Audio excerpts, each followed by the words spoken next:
Hello and welcome back to another episode of What's Flowering Inside My Indoor Garden. This time I'm showing you some of my blooms for the month of August and September. It's not going to be the most amazing bloom show because I have a ton of plants that are spiking right now, but I do have some beautiful blooms to show you. As you can see, there are plants that are new in my collection. I also have other flowers that have been blooming for the past 3 months, and I've shown you them before, but they are still in bloom. I'm not going to talk to you about these plants specifically today, but I just placed some of them here in the introduction because they are still beautiful and they are still blooming. And as you can see, most of them are Phalaenopsis. So, without further ado, let's start this video. The first flower that I'm showing you today is one of the most reliable Cattleyas that I have in my collection. It is a no ID that produces these beautiful, big, fluffy flowers, typical Cattleya flowers. They are so gorgeous. They have this frilly lip and also has this beautiful floral fragrance that's like a mix of rose and citrusy. I don't know how to explain, but it's a typical Cattleya fragrance. This one has always been amazing to me.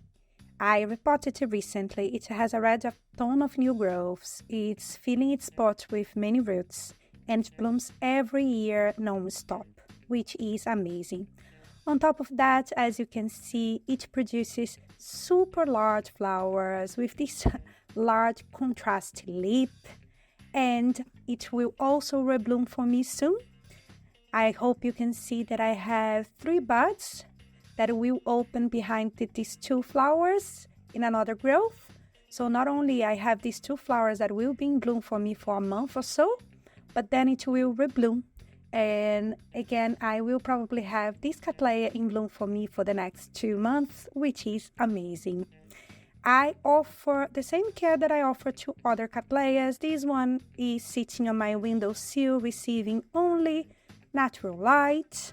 It seems to enjoy it very much. I only water it when it's completely dry, and I fertilize it with my other orchids. I don't do anything unusual, and it's doing amazingly well. Next, I have another Cattleya, and this one is called Cattleyas Sagariki Wax African Beauty. This plant was in bloom in the month of August. It spent maybe a month in bloom or so.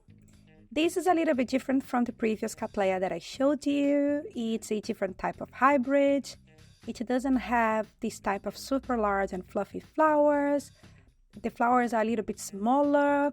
The plant is a little bit taller, but it has this super waxy flower with this beautiful tone of red. It's difficult to capture the right color using the camera. It will show a little bit more purple than what it is. It's more towards a burgundy type of red. On top of that, this plant is also easy to look after. I offer the same care that I offer to my other Cattleya.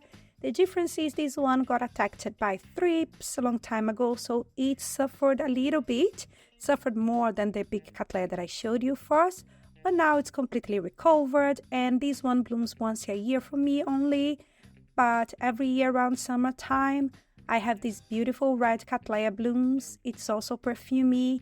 It has a beautiful floral fragrance to it, similar to the pink one that I just showed you. And I think the difference, as I said, is that these flowers, they are smaller, but the flowers are thick, and I love the color as well. I think it's different, and I love to have some variety in my collection. It is definitely one plant that I adore, and I bought it here in the UK as well, which is a plus. So if you find it for sale somewhere and the price is good, I super recommend this Cattleya as well. I don't find it to be super hard to grow. Similar to the other one, it's doing super well here in London in my climate. Next plant, I have here a Phalaenopsis, and we started the Phalaenopsis realm now. This one is one that I've showed you this year already. It's the Phalaenopsis Sogo Sakura. It have rebloomed for me, and now it pushed out 2 flower spikes.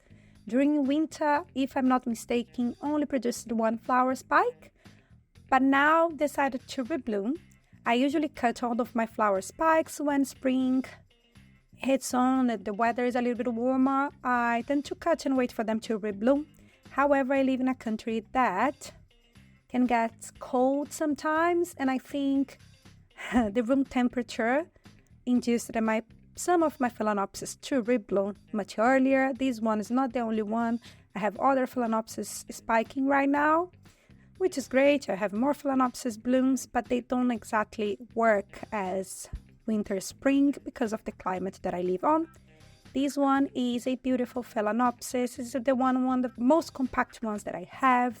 It has this super like lavender tone to it, which is so beautiful, elegant, and I love this hybrid. I think it's a cute one, and it's also a space saver, so you can place it anywhere around your house. And I do leave it in one of my shelving. It receives some indirect sunlight and it's doing super well. It has been repotted recently, and even so it's reblooming with 2 flower spikes. Again, it's a Phalaenopsis that I found locally, so you don't need to go to garden centers to find it. It's possible to find it even in supermarkets, flower shops for a super affordable price.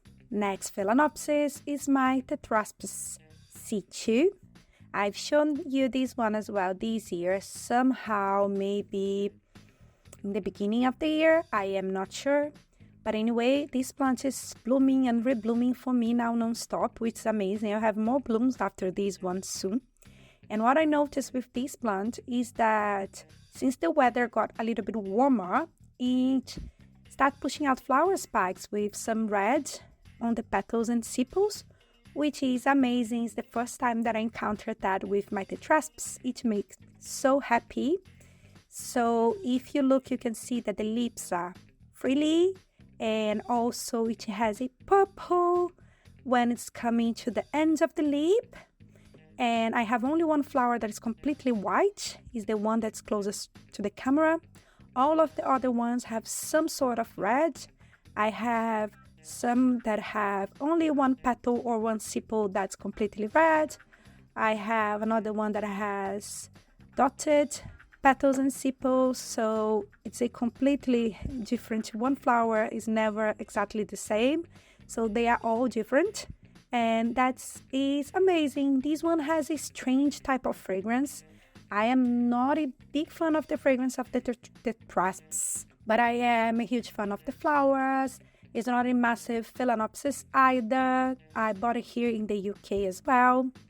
And I think for me, one of the greatest things about this plant now is that I can finally play around trying to guess how the flowers will be, since I have some red in there as well, not only white, but even when it was all white, I simply love how elegant this plant is. So I'm so happy to have a Tetraspis in my collection, and it's doing well, it's full of roots, is pushing out other flower spikes. So all positives in here. Now let's talk about the next plant. That is one of my Violaceous hybrids. That one is my Phalaenopsis Penangirl. This one is one of the most reliable bloomers that I have in my collection. This Phalaenopsis is one of the Polychilous type of Phalaenopsis. I have this plant for a while, for years now, and it always bloomed for me year after year. When the weather gets a little bit warmer, it will start pushing out, producing buds, and the flowers will open, and it has never failed to surprise me. Even when I had issues like pests, this one is hanging in there and is super happy. I have 2 flower spikes this time. Both of them has 1 flower each, but I have other buds that are coming and will probably bloom again soon. I love the color of this plant as well. It's this tone of red that has a purple lip, and it's a little bit different from other Phalaenopsis that I have. The flower spike is a little bit taller, and it also has a fragrance, but the fragrance is similar. It's not like the Barrina.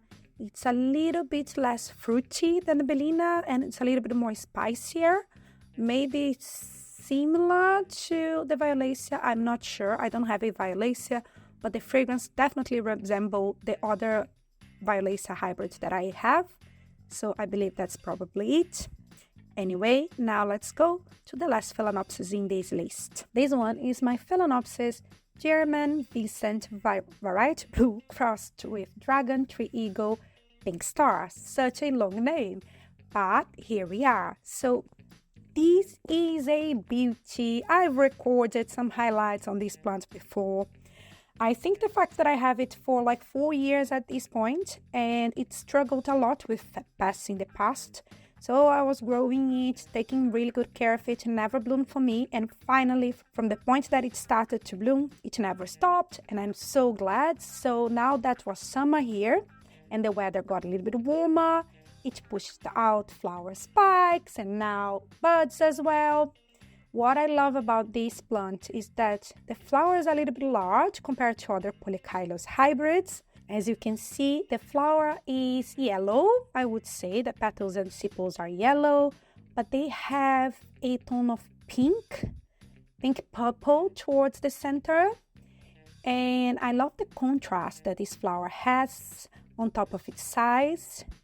Every time that I look at it, especially under my Barrina Growing lights, they look like they are sparkling, and it's so beautiful. On top of that, this plant is fragrant. It has this kind of floral fruit type of Phalaenopsis fragrance, which is a plus as well. It's not something that will get sick from if you are not exactly sniffing the flower. You're not gonna exactly feel it, but the fragrance, for me, it's a good fragrance. On top of that, this one is sitting on a transparent pot, potted up with bark and moss like my other Phalaenopsis. As I said, it's growing under my growing lights and it's finally doing great. It has 2 flower spikes at this point. I broke one of them a while ago, but now it's branching out, which is amazing. So finally, I will have some Phalaenopsis blooms probably until the end of autumn. I mean some Polychilus, while my other Phalaenopsis are all spiking and they will bloom as well until December. So it's always Phalaenopsis season around here. How is in your climate, your Phalaenopsis? Do they bloom all the time or they skip one season or another? Summer is short here. It's already really cold, but I'm glad that some of my Polychilus is still thriving and blooming, and this is one of my favorite ones. Talking about beautiful orchids, now it's autumn, is the season of oncidiums and intergenerics, and this one is my Odontioda Stirbic. I'm not sure if that's exactly the proper name, but that's how I managed to find its tag online. Anyway, I know that these flowers are a little bit unruly. They are not like your proper orchid flower because they look like they are all distorted a little bit. All the petals, sepals, leaf, everything is a little bit distorted. But I think is the beautiful thing about this flower, is the fact not only that it has a red tone to it, but it's full of dots and looks like a maybe zebra pattern on these super unruly flowers. And for me, it's a perfect combo. It has no fragrance whatsoever, but the size of the flower spike with the color combo and shape for me is amazing. So I have this plant as well, I think for around 3 to 4 years, and I'm glad that it's one of them that survived to thrips, spider mites, and all the insect infestation, especially because I lost so many oncidiums and intergenerics. So this one is going strong. It has bloomed for me for a month and it's definitely a beauty. I hope you have enjoyed it. So now let's go to my last orchid of this list, and this one is another oncidium intergeneric. Is this orange/brown and white yellow type of orchid that produces a ton of small flowers in a branch, and there are so many small flowers, and this time they grew up towards the light, that was on top of the plant, so it was growing upward, which is amazing. I have an upward long flower spike full of beautiful small flowers, and it is amazing. This is one of my most reliable Oncidians intergenerics. I've shown you this one many times because this orchid is almost in bloom all the time. When a pseudobulb is becoming fully mature, it's already pushing out flower spikes and it's blooming again, so it blooms multiple times a year. And it's a joy to grow. It's not difficult at all. It has so many roots inside this pot, so many growths. So even if you're a beginner, I super recommend this flower if you find it for sale, because I don't think it will cause you trouble to grow it. The only thing is that it will become a little monster. It's a massive plant, so if you don't have space, I wouldn't recommend you to have one of those because it will require some space for it to grow. It will start growing massive pseudobulbs and massive leaves everywhere. However, to compensate for the space that it takes, it will reward you with blooms all the time. So you get the upside and the downside. And as I said, it's a massive root producer. It's full of roots inside this pot.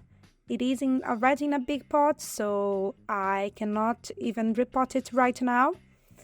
I will wait until I notice that I have to get to it at some point.